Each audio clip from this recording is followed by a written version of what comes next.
तो चलिए हम लोग अब इस पार्ट को फटाफट फिनिश करते हैं। इसमें दिया हुआ है कि अगर हम लोग किसी राउंड बॉडी को रफ सरफेस पर रखकर या सोचिए कि स्मूथ सरफेस पर रखकर एक फोर्स लगाएं, तो आपसे हमेशा पूछा करता है कि आप किस पॉइंट पे फोर्स लगाएं ताकि यहाँ पर फ्रिक्शन जीरो हो, या ये भी पूछ सकता है कि किस पॉइंट पे आप यहाँ पर फोर्स लगाएं ताकि ये बॉडी जो है स्मूथ सरफेस पर भी रोल कर सके। प्योर रोलिंग, रोल करने का मतलब हम लोग प्योर रोलिंग की बात करते हैं। तो आप किस पॉइंट पे, सेंटर से किस पॉइंट पे, कितने हाइट पे आप फोर्स लगाए ताकि ये बॉडी प्योर रोलिंग कर सके even if the surface is smooth, right. तो आपको याद रखना है कि point where force would be applied so that body can perform pure rolling even on smooth surface. या ये भी बोल सकते हैं कि अगर सरफेस रफ है तो तब भी आपका फ्रिक्शन का वैल्यू जो है वो जीरो आना चाहिए। तो पॉइंट का जो डिस्टेंस होता है x = I/m/r ICM। आई का मतलब कहीं में मेंशन करो तो सिंपल, अगर आई बोला जाए तो मैं ICM लेने वाला हूँ। तो ICM/mr, तो अगर हम लोग को बॉडी अगर सपोज कीजिए रिंग देता है तो आई का वैल्यू mr² होता है, तो mr²/mr आपका r आ जाएगा। मतलब आप रिंग के टॉप पे लगाते हो, डिस्क दे तो आई का वैल्यू mr²/2 होता है। तो आपका डिस्क के केस में इस पॉइंट से, सेंटर से याद रखना है, सेंटर से r/2। वही अगर आपको सॉलिड स्फीयर दे तो उस केस में 2/5 mr² होता है। तो 2/5 mr², मतलब जो 2/5 यहाँ से जो डिस्टेंस हो जाएगा 2/5r, राइट। तो आपको याद रखना है कि बस जो आई का कोफिशिएंट होता है वो डायरेक्ट आपका यहाँ से आंसर होता है। चलिए नेक्स्ट पॉइंट शुरू करते हैं हम लोग कि अगर सपोज कि काफ़ी बॉडी को आपका इंक्लाइन प्लेन पे रोल किया जाए तो उस केस में काफ़ी सारे क्वेश्चन पूछा जाता है। तो अगर मैंने एक राउंड बॉडी को, ऑब्वियसली आप क्यूब को रोल नहीं कर सकते हैं, तो कोई राउंड बॉडी है उसको मैंने रोल किया इंक्लाइन प्लेन के लिए, जिस नाम का थीटा है, हाइट जो है h है। तो आपसे पूछता है उस केस में किससे एक्सेलरेशन कितना होगा या कितना कोफिशिएंट ऑफ फ्रिक्शन चाहिए ताकि ये बॉडी रोल करना शुरू कर दे। क्योंकि आपको ये बात पता है कि अगर आपका ये जो सरफेस स्मूथ होता तो उस केस में बॉडी रोल नहीं करेगा, बिल्कुल स्लाइड करते हुए नीचे आ जाएगा। क्यों? क्योंकि कोई भी ऐसा फोर्स अवेलेबल नहीं होगा जो कि आपका टॉर्क प्रोड्यूस कर सके। तो अगर आपको कोई अगर फोर्स टॉर्क प्रोड्यूस नहीं करेगा, क्योंकि आपका फ्रिक्शन इस केस में अगर रफ होगा तो फ्रिक्शन पीछे की तरफ लगेगा, और फ्रिक्शन ही है जो इस बॉडी को इस तरह से रोटेट करवा सकता है। फ्रिक्शन ही फोर्स है जो इस बॉडी को इस तरीके से रोटेट करवा सकता है, राइट। तो उस केस में आपका acceleration of centre of mass होता है g sin थीटा। जैसा कि आप लोग हमेशा याद रखते हैं कि किसी भी अगर इंक्लाइन प्लेन पे बॉडी को स्लाइड किया जाता है स्मूथ सरफेस पे तो g sin थीटा, याद रखिए न्यूटन्स लॉ वाला। तो इस तरीके से है यहाँ पर g sin थीटा, लेकिन कुछ लग चुका है यहाँ पर 1 + I/mr²। यहाँ भी I जो है ICM से लिया गया है। तो I का वैल्यू आप पुट करते हैं डिफरेंट राउंड बॉडीज के लिए, आपको यहाँ से सेंटर ऑफ मास का एक्सेलरेशन, किस एक्सेलरेशन से बॉडी नीचे आएगा वो आपको पता चलते जाएगा, ACM। तो आपको पता चल जाएगा जो मिनिमम कोफिशिएंट ऑफ फ्रिक्शन होना चाहिए वो आपका म्यू का वैल्यू होना चाहिए ग्रेटर इक्वल, मतलब अगर आपका मिनिमम निकालना है तो आप इक्वल साइन चूज कर सकते हैं। तो minimum coefficient of friction for the pure rolling जो होना चाहिए tan थीटा / 1 + mr²/I।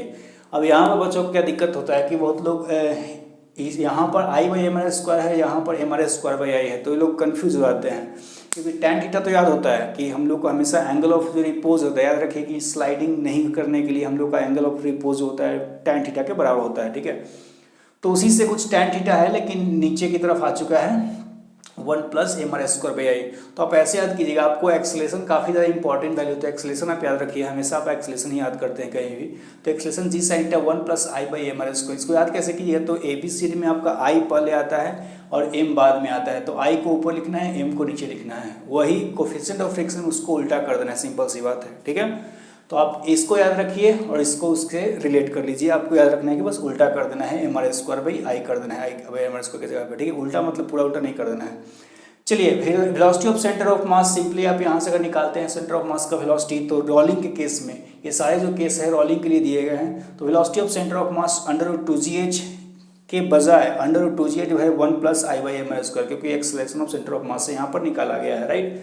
तो आपको ध्यान रखना है, एक बात और आपको ध्यान रखना है कि सारे जो वैल्यूज हैं, VCM हो, म्यू हो, आपका ACM हो, ये सारे वैल्यूज जो हैं मास ऑफ बॉडी और रेडियस ऑफ बॉडी से इंडिपेंडेंट है। आपको ऐसा लगता है कि मास, अगर बॉडी का साइज बड़ा होगा या मास हैवी होगा तो सारे वैल्यूज अलग अलग होंगे, लेकिन तो गलत है। क्यों? क्योंकि याद रखिए कि I में भी एक mr² का टर्म आता है और यहाँ भी mr² दिया है, तो फाइनली वो कैंसिल हो जाएगा। अगर आप बॉडी का मास बढ़ाएंगे तो यहाँ ये भी बढ़ जाएगा। तो ये जो आंसर हैं, जो भी आपका आंसर यहाँ पर दिख रहे हैं, आगे मैं बोलने वाला हूँ, वो सारे answer independent of M N R है, मास और रेडियस पे डिपेंड आपका नहीं करेगा, राइट। चलिए, अगर हम लोग सारे बॉडीज़ का, जो भी राउंड बॉडीज हम लोग ने जितना पढ़ा है उसका अगर हम लोग एक्सलेशन अरेंज करने की कोशिश करें प्योर रोलिंग केस में, याद रखिए प्योर रोलिंग की बात हो रही है, तो अगर सारे का हम लोग एक्सलेशन अरेंज करने की कोशिश करें तो एक्सलेशन जो हो जाएगा, एक्सलेशन ऑफ रिंग, सिंपल सी बात है कि जिसका आई ज़्यादा होगा, जिसका आपका मोमेंट ऑफ इनर्शिया ज़्यादा होगा, उसका ये जो वैल्यू होगा डिनोमिनेटर ज़्यादा होगा, इसका मतलब एक्सलेशन कम होगा। तो याद रखिए कि आई किसका ज़्यादा होता है, तो रिंग का सबसे ज़्यादा होता है। तो उसी के बेसिस मैंने उल्टा कर दिया। सबसे पहले आप मोमेंट ऑफ इनर्शिया का सीरीज लगा सकते हैं, उसके बाद आप उसको जस्ट उल्टा कर दिए तो acceleration of centre of mass का सीरीज आपका आ जाएगा। तो रिंग का जो सबसे ज़्यादा होता था मोमेंट ऑफ इनर्शिया, क्योंकि होता था एम आर स्क्वायर, तो उसके कारण मैंने एक्सलेशन ऑफ रिंग सबसे छोटा रखा है। सॉलिड स्फीयर का मोमेंट ऑफ इनर्शिया सबसे छोटा होता था, याद रखिए 2/5 एम आर स्क्वायर होता है। 2/5 अगर बात करें तो 0.4 हो चुका है, तो 0.4 सबसे आपका छोटा है, तो इसलिए इसका एक्सलेशन सबसे ज़्यादा है। तो अगर हम लोग बात करें यहाँ से यहाँ तक, तो acceleration of ring is less than acceleration of hollow cylinder, sorry it should be equal sign, equal to acceleration of hollow cylinder is less than acceleration of hollow sphere. Hollow sphere का याद रखिए, तो hollow sphere का आता है 2/3 0.66, right. तो is less than acceleration of hollow sphere is less than acceleration of disc is equal to, यहाँ पर भी अगर डिस्क बात करें और सॉलिड सिलेंडर बात करें, डिस्क और सॉलिड सिलेंडर दोनों एक ही होते हैं, तो इज इक्वल टू आपका एक्सलेशन ऑफ सॉलिड सिलेंडर होगा is less than acceleration of solid sphere होगा, ठीक है। याद रखना है आपको, सिंपली मोमेंट ऑफ इनर्शिया का सीरीज लगाइए, उसको जस्ट उल्टा कर दीजिए। तो यहाँ पर मैं अगर टाइम बोलूँ, अगर हम लोग टी का अगर सीरीज अरेंज करें तो टी ऑफ रिंग, अब देखिए जिसका एक्सलेशन सबसे ज़्यादा होगा वो जल्दी यहाँ नीचे पहुँचेगा, जिसका एक्सलेशन ज़्यादा नीचे जल्दी पहुँचेगा तो उसको टाइम कम लगेगा, तो जिसका एक्सलेशन ज़्यादा है उसका टाइम सबसे कम है। तो जो मैंने है सीरीज इसको भी उल्टा कर दिया है, तो यहाँ पर भी इक्वल साइन होगा, हॉलो सिलेंडर ये आप कर सकते हैं, और यहाँ पर भी आपका साइन क्या करते हैं हम लोग इक्वल कर देते हैं, राइट। तो जिसका एक्सलेशन ज़्यादा, सबसे ज़्यादा एक्सलेशन इसका, तो सबसे कम टाइम इसका होगा, ठीक है। Time to reach the bottom, सबको अगर एक साथ छोड़ा जाए, सारे कंडीशन सेम हो तो इस तरह से लेंगे। याद रखिए सारा वैल्यू जो है वो आपका मास और रेडियस से इंडिपेंडेंट है, तो इन सारे वैल्यूज को आपको ध्यान रखना है। तो ये अब हम लोग इसको देखते हैं, इसमें आपको क्या दिया हुआ है कि आपसे पूछा जाता है कि कोई ही बॉडी अगर सपोज कीजिए कि आपका रोलिंग कर रहा हो, प्योर रोलिंग भी कर सकता है, रोलिंग विद स्लाइडिंग भी कर सकता है, तो उसमें केस में आपसे पूछा जाता है कि टोटल काइनेटिक एनर्जी कितना होगा। तो सिंपल सी बात है कि अगर बॉडी ट्रांसलेट कर रहा है तो आप हाफ mv² लिखते हैं, अगर बॉडी आपका रोटेट कर रहा है तो हाफ I⍵² लिखते हैं। लेकिन अगर बॉडी ट्रांसलेट और रोटेट दोनों करे तो उस केस में आपका काइनेटिक एनर्जी हो जाएगा, दोनों के कारण आएगा आपका। तो वही मैंने लिखने की कोशिश की है कि काइनेटिक एनर्जी जो टोटल होगा, kinetic energy due to translation plus kinetic energy due to rotation, translation का नाम आपका हाफ mv² या VCM² बोल सकते हैं, और रोटेशन का नाम हाफ ICM⍵²। याद रखना है कि जो मोमेंट ऑफ इनर्शिया है वो सेंटर ऑफ मास का आउट लेना है, तो इसको हम लोग लिख सकते हैं, टोटल काइनेटिक एनर्जी आपका आ जाएगा। इसमें का आपका फेवरेट क्वेश्चन हम लोग का होता है, आपसे पूछा करता है कि अगर सपोज कीजिए कोई बॉडी है, राउंड बॉडी है, वो प्योर रोलिंग कर रहा है, इन जनरल प्योर रोलिंग से ही वो देगा, तो प्योर रोलिंग कर रहा है तो उस केस में कितना % काइनेटिक एनर्जी रोटेशन फॉर्म में होगा या कितना % ट्रांसलेशन, कुछ भी पूछ सकता है, या तो रोटेशन पूछ सकता है नहीं तो ट्रांसलेशन पूछ सकता है आपका। तो आपको कुछ नहीं करना है, percentage of kinetic energy rotation form अगर आपसे पूछे तो हाफ ICM⍵² यहाँ से उठाना है आपको, डिवाइड टोटल काइनेटिक एनर्जी, दोनों को ऐड करके आपको निकालना है, इंटू 100 कर देना है, ठीक है। अब वही बात बोलता है कि अगर रिंग दे दिया है आपका, तो रिंग दे दिया है और प्योर रोलिंग दिया हुआ है सपोज कीजिए, तो रिंग दे दिया है तो ICM का वैल्यू mr² हो गया, ओमेगा का वैल्यू V/R पुट कर दीजिए। तो यहाँ से आप अगर ओमेगा का वैल्यू V/R पुट करते हैं, ये तो V आपका है ही, तो उस केस में आपका टोटल कितना जाएगा, mr² V/R, तो ये आपका देखिएगा तो यहाँ पर आ जाएगा हाफ mv², यहाँ पर भी हाफ mv², देखिए यहाँ पर V/R आप पुट करेंगे और mr², तो r² कैंसिल हो जाएगा, तो mv² आ जाएगा। मतलब उस केस में क्या होता है, अगर रिंग आपको दे तो जितना काइनेटिक एनर्जी ट्रांसलेशन फॉर्म में होता है उतना ही काइनेटिक एनर्जी क्या होता है आपका रोटेशन फॉर्म, मतलब 50-50% डिस्ट्रीब्यूशन होता है रिंग के केस में, ठीक है। मतलब हम लोग यही बोल सकते हैं कि जितना मोमेंट ऑफ इनर्शिया ज़्यादा होगा, उस केस में जितना मोमेंट ऑफ इनर्शिया बॉडी का ज़्यादा होगा, उसका रोटेशन में काइनेटिक एनर्जी उतना ही ज़्यादा होगा। सिंपल सी बात है, मोमेंट ऑफ इनर्शिया जितना ज़्यादा होगा बॉडी का उतना ही वो ज़्यादा रोटेशन के फॉर्म में अपना काइनेटिक एनर्जी रखेगा। ठीक है, तो रिंग का सबसे ज़्यादा होता है परसेंटेज, क्योंकि उसका मोमेंट ऑफ इनर्शिया ज़्यादा होता है। और वही मोमेंट ऑफ इनर्शिया अगर देखा जाए तो सॉलिड स्फीयर का सबसे कम होता है। तो उस केस में हम लोग यही बोल सकते हैं कि सॉलिड स्फीयर के पास रोटेशन के फॉर्म में सबसे कम काइनेटिक एनर्जी होता है if it is in pure rolling, अगर वो प्योर रोलिंग कर रहा हो। रिंग के पास रोटेशन में सबसे ज़्यादा होगा, सॉलिड स्फीयर के पास रोटेशन के फॉर्म में सबसे कम होगा। राइट, तो सिंपल सा कैलकुलेशन आपको ध्यान रखना है। चलिए हम लोग लास्ट पॉइंट को डिस्कस कर लेते हैं, इसके बाद खत्म आपका रोटेशन हो चुका है। तो इसमें क्या पूछता है कि सपोज कीजिए कि कोई बॉडी ये कंजर्वेशन ऑफ एंगुलर मोमेंटम से, सपोज कीजिए कोई आपका स्फीयर है या कुछ है आपका, उसको मैंने सिंपली वी वेलोसिटी इस तरह से दे दिया।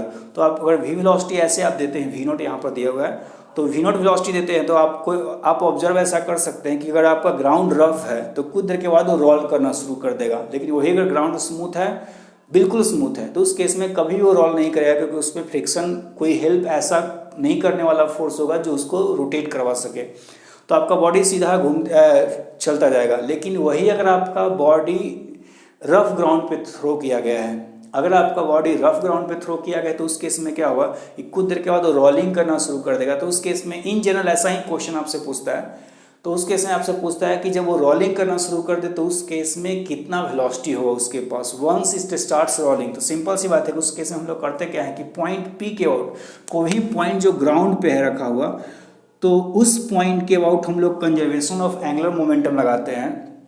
ठीक है, ये भी आपसे पूछा करता है वहाँ। तो कोई ही पॉइंट ग्राउंड पे जो है बिल्कुल सरफेस पे है, उसके बाद हम लोग कंजर्वेशन ऑफ एंगुलर मोमेंटम लगाते हैं। और अगर आपसे पूछा after long time once the body starts pure rolling, तो आप उस केस में कंजर्वेशन ऑफ एंगुलर मोमेंटम लगा सकते हैं L initial is equal to L final. और आप बोलेंगे क्या कि इनिशियल एंगुलर मोमेंटम आपका एम वी नॉट आर होता है, क्योंकि इसके पास बस वेलोसिटी दिया गया। याद रखिए कि मैंने बस शुरुआत में उसको थ्रो किया है, मतलब बस उसके पास ट्रांसलेशन वेलोसिटी है। तो एम वी नॉट आर आपका इनिशियल एंगुलर मोमेंटम होगा। जब वो घूमना शुरू कर देगा, रोलिंग करना शुरू कर देगा, उसके पास जो एंगुलर मोमेंटम होगा एम वी आर होगा, क्योंकि वो रोटेट भी कर रहा है और ट्रांसलेट भी कर रहा है। तो उसके पास ट्रांसलेट के कारण m v r angular momentum होगा और रोटेशन के कारण होगा आई ओमेगा। लेकिन ओमेगा का वैल्यू आप वी बाई आर पुट कर सकते हैं, क्योंकि उस मोमेंट पे रोलिंग कर रहा है, उस मोमेंट पे क्या कर रहा है आपका, रोलिंग कर रहा है। तो ये आई ओमेगा है, ये जो वैल्यू है आपका आई बोले या आईसीएम बोले, आईसीएम इंटू ओमेगा है। राइट, तो इस तरह से आपका v का जो वैल्यू आता है v naught divide 1 plus I by m r. आप इसको याद रख सकते हैं, बिल्कुल आसान है। फॉर्मूला नहीं भी याद रख सकते हैं, क्योंकि ऐसा जरूरी नहीं है कि आपको इसको याद रखना है। आप सिंपली लिखें initial angular momentum equal to final angular momentum. Final angular momentum आपका ट्रांसलेशन कारण भी होगा और फिर रोटेशन कारण होगा। ठीक है, तो इस तरह से आपका आंसर आ जाता है। तो इस तरह से हम लोग का रोटेशन डायनेमिक्स आपका खत्म हो चुका है। नेक्स्ट मैं ग्रेविटेशन शुरू करूंगा, तब तक के लिए thank you and bye bye.